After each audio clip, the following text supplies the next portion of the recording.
નમસ્કાર બાળમિત્રો, ધોરણ 6 વિષય સામાજિક વિજ્ઞાન. તેમાં બાળમિત્રો પેજ નંબર 26 છે. તેની અંદર પાઠ છે 6. તો એ 6 પાઠનું નામ શું છે? મૌર્ય યુગ એટલે કે ચંદ્રગુપ્ત અને સમ્રાટ અશોક. તો આપણે એ પાઠ સમજવાનો છે. પાંચમો પાઠ મેં તમને સમજાવી દીધો છે. હવે જોઈએ આપણે છઠ્ઠો પાઠ. તો એ પાઠમાં ચંદ્રગુપ્ત અને સમ્રાટ અશોક એ બંનેની આની અંદર ઐતિહાસિક વાત કરવામાં આવી છે કે ચંદ્રગુપ્ત કોના નીચે રહીને વિદ્યા શાસ્ત્ર વિદ્યા મેળવે છે અને સમ્રાટ અશોક છે એમણે યુદ્ધ પછીના વિચારો એ આપણે જોવાનું છે. તો બાળમિત્રો, સૌ પહેલાં આપણે પાઠની શરૂઆત કરતાં પહેલાં એવું દરેક બાળમિત્રો પહેલાં પાઠ્યપુસ્તક કાઢે અને એમાં જોવે સામાજિક વિજ્ઞાનની ચોપડીની અંદર પાઠ 6. તો આપણે પાઠની શરૂઆત કરીએ કે રવિવાર હોવાથી સોસાયટીના સૌ બાળકો મેદાનમાં ક્રિકેટ રમવા ભેગા થયા.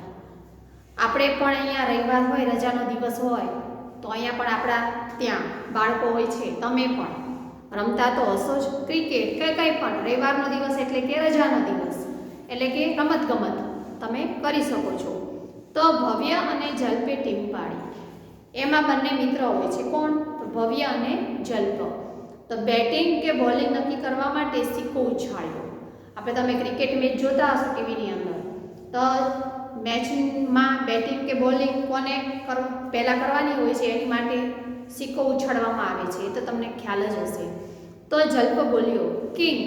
એના મિત્રએ શું કીધું? મારે તો કિંગ આવશે. સિક્કો હવામાંથી નીચે જમીન ઉપર પડ્યો. સિક્કો ઉછાળ્યો અને જમીન પર પડે છે. તો કિંગ પડ્યો એટલે જલ્પે બેટિંગ માંગી. પછી કિંગ આવ્યો એટલે શું કર? જલ્પે પહેલાં જ બેટિંગ માંગી. તો બાજુમાં ઊભેલો હેતાંશ બોલી ઉઠ્યો, સિક્કા પર આપેલી આ સિંહની આકૃતિ ક્યાંથી લીધી હશે? જો બાળમિત્રો, બાળકનું મગજ કેવું હોય છે, રમત રમતમાં ઘણું બધું સમજે છે અને પ્રશ્ન પણ પૂછતા હોય છે કે આ ક્યાંથી મળ્યું છે, આ ક્યાંથી લાયા છો, આ કઈ સદીનું છે, આ ક્યારે આવ્યું, એ બધું જ બાળકોને બહુ જ્ઞાન હોય છે. એટલે જ્યારે સિક્કો ઉછાળવામાં આવે છે ને ત્યારે બાળક પૂછે છે કે આ સિંહની આકૃતિ જે સિક્કાની અંદર આપેલી છે એ ક્યાંથી લીધી હશે, એવો પ્રશ્ન પૂછે છે.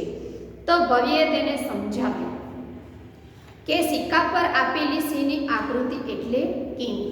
શું કહે છે કે જે સિક્કો છે એના પર જે આકૃતિ દોરેલી છે એને શું કહેવામાં આવે છે? તો કહે છે કિંગ કહેવામાં આવે છે.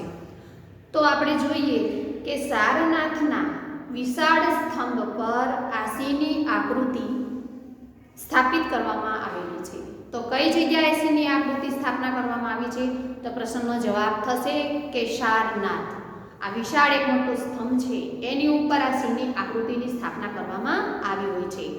તો આ સ્તંભને મૌર્ય વંશના સમ્રાટ અશોક દ્વારા નિર્માણ કરવામાં આવ્યું હતું.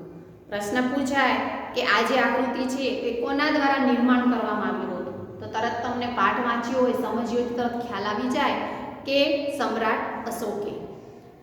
ભારતે તેને રાષ્ટ્રીય પ્રતીક તરીકે સ્વીકારેલ છે. આ જે પ્રતીક સિંહની આકૃતિ છે એ ભારતે કયા નામ પરથી આકૃતિ સ્વીકારી છે? તો કે છે રાષ્ટ્રીય પ્રતીક તરીકે. તો બાળમિત્રો અહીંયા અંડરલાઈન કરજો કે રાષ્ટ્રીય પ્રતીક તરીકે સ્વીકારેલ છે. તો હવે જોયો મૌર્ય વંશ સ્થાપક અને શાસક. તો આપણે આ પહેલો જ મુદ્દો છે ચોપડીની અંદર. જોજો તમે કે મૌર્ય વંશ અને સ્થાપક અને શાસક. તો મૌર્ય વંશની અંદર સ્થાપક અને શાસક કોણ હતા? તો પહેલું જ લખેલું છે મેં અહીંયા ચંદ્રગુપ્ત. બરાબર? તો ચંદ્રગુપ્ત મૌર્ય છે. તો મૌર્યના સ્થાપક તો ઈસવીસન પૂર્વે 321 થી ઈસવીસન પૂર્વે 297. તો જો બાળમિત્રો અહીંયા લખેલું છે. તો આપણે જોઈએ કે બાળપણમાં રાજાની રમત રમતા ચંદ્રગુપ્તનું હીર પારખીને તક્ષશિલાના કૌટિલ્ય ગોત્રના આચાર્ય વિષ્ણુરૂપે એટલે કે ચાણક્ય તક્ષશિલા લઈ જઈને તેને શસ્ત્ર અને શાસ્ત્રની તાલીમ આપી. ચંદ્રગુપ્ત જ્યારે નાના હોય છે ત્યારે શું રમત રમતા હોય છે? રાજાની. એટલે આ છે એ કોણ જોઈ ગયા? તો કે છે ચાણક્ય. તો આ બધી જ શાસ્ત્રીય શસ્ત્ર વિદ્યા જોઈને ચાણક્ય હોય છે એ ક્યાં લઈ જાય છે તો કે છે તક્ષશિલા લઈ જાય છે. પણ શું કામ તો કે છે શસ્ત્ર અને શાસ્ત્રોની તાલીમ આપવા માટે. તો ચાણક્યની તાલીમની મદદ અને માર્ગદર્શનથી ચંદ્રગુપ્ત મૌર્યએ ઈસવીસન 321માં નંદવંશના અંતિમ સમ્રાટ એટલે કે ધનનંદને હરાવીને મગધની ગાદી સંભાળી. કે જ્યારે ચાણક્યના નીચે ચંદ્રગુપ્ત મોટા થાય છે અને શસ્ત્ર શાસ્ત્રની વિદ્યા મેળવી લીધી અને પછી જ્યારે યુદ્ધ કરવાનો સમય આવ્યો તો ઈસવીસન ચંદ્રગુપ્તે કયા ઈસવીસન 321માં કોને હરાવ્યા તો કે છે ધનનંદને હરાવીને મગધની ગાદી એમણે સંભાળી. પહેલી જ વાર તેમને અહીંયા યુદ્ધ કરવા માટે જાય છે. તો મૌર્ય વંશની સ્થાપના કરી ત્યારે જ મૌર્ય વંશની સ્થાપના થઈ. ક્યારે કે જ્યારે પહેલી વાર ચંદ્રગુપ્ત યુદ્ધ કરવા જાય છે મગધના શું નામ છે ધનનંદને હરાવીને પછી ત્યારથી તેમને મૌર્ય વંશની સ્થાપના કરી. ચાણક્યની રાજનીતિ અને વહીવટ અંગેની કુશળતાનો સંપૂર્ણ લાભ ચંદ્રગુપ્તને મળ્યો. ચાણક્યએ શું એમને શીખવાડ્યું હતું કે રાજનીતિ અને વહીવટ એ બંનેમાં તેમણે સંપૂર્ણ લાભ ચંદ્રગુપ્તને મળે છે. તો ચાણક્ય દ્વારા લખાયેલ કયું શાસ્ત્ર એમણે લખ્યું હતું ચાણક્યએ તો કે છે અર્થશાસ્ત્ર. તો અર્થશાસ્ત્ર નામના ગ્રંથમાંથી તે સમયની રાજકીય, આર્થિક અને સામાજિક જીવનની માહિતી મળી રહે છે. કઈ પુસ્તકની અંદરથી તો કે છે અર્થશાસ્ત્રમાં. અર્થશાસ્ત્ર નામના ગ્રંથમાંથી પણ એ સમયની વાત થાય છે તો ત્યારે કઈ માહિતી આપણને મળે છે તો શેમાંથી મળે છે તો કે છે અર્થશાસ્ત્રમાંથી માહિતી મળે છે. પણ કઈ કઈ માહિતી મળે છે તો આપણે તરત કહી શકીએ કે રાજકીય, આર્થિક અને સામાજિક.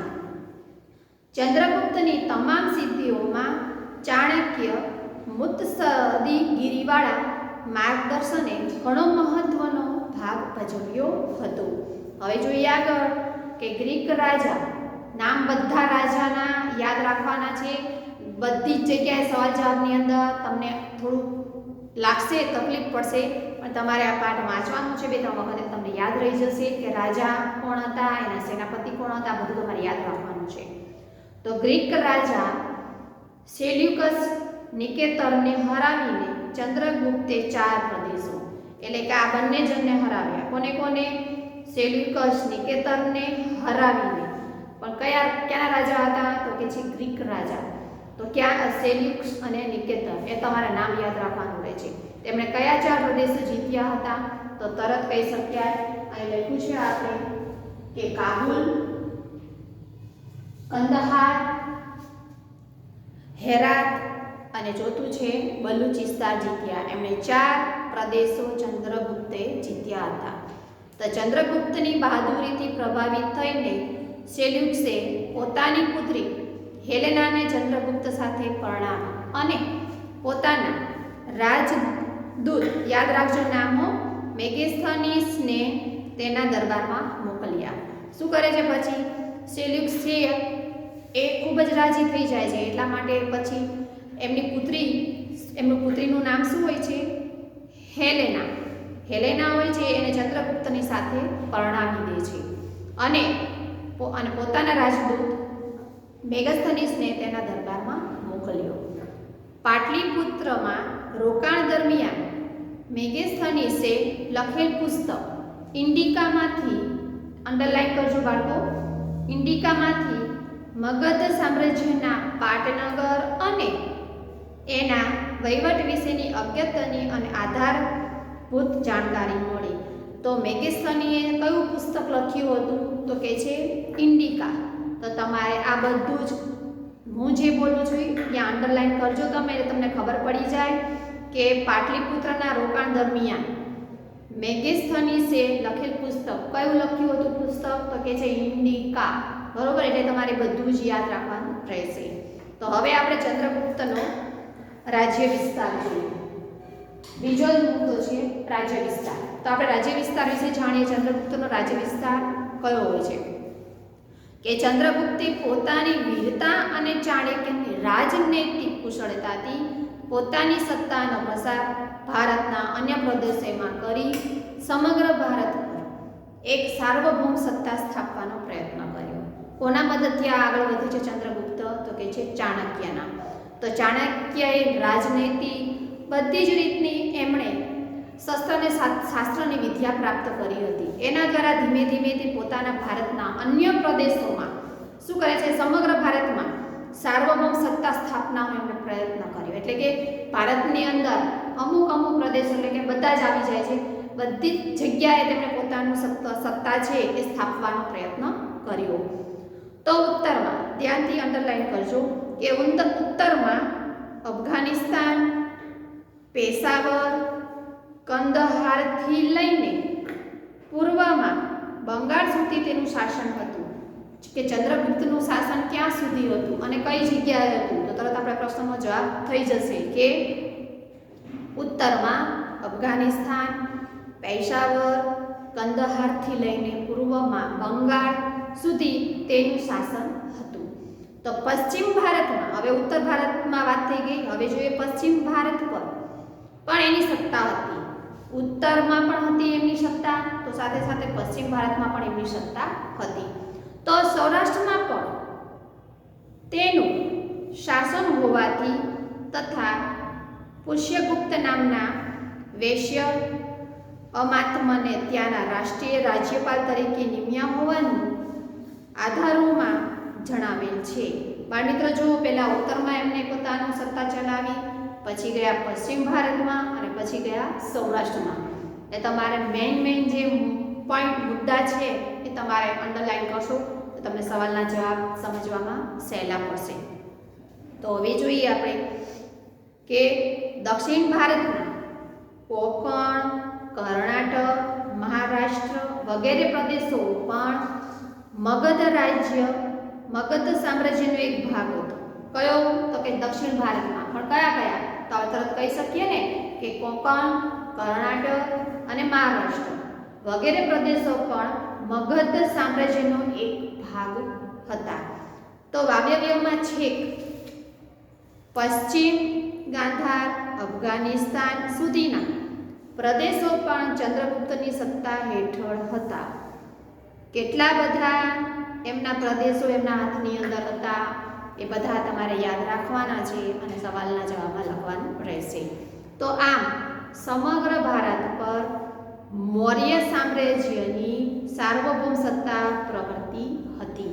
કે ચંદ્રગુપ્તે ધીમે ધીમે પોતાના હાથની અંદર કેટલી જગ્યાએ કેટલા પ્રદેશોમાં પોતાની સત્તા જમાવી હતી. તો હવે આગળ જુઓ તમે નકશો છે અહીંયા પેજ નંબર 27માં.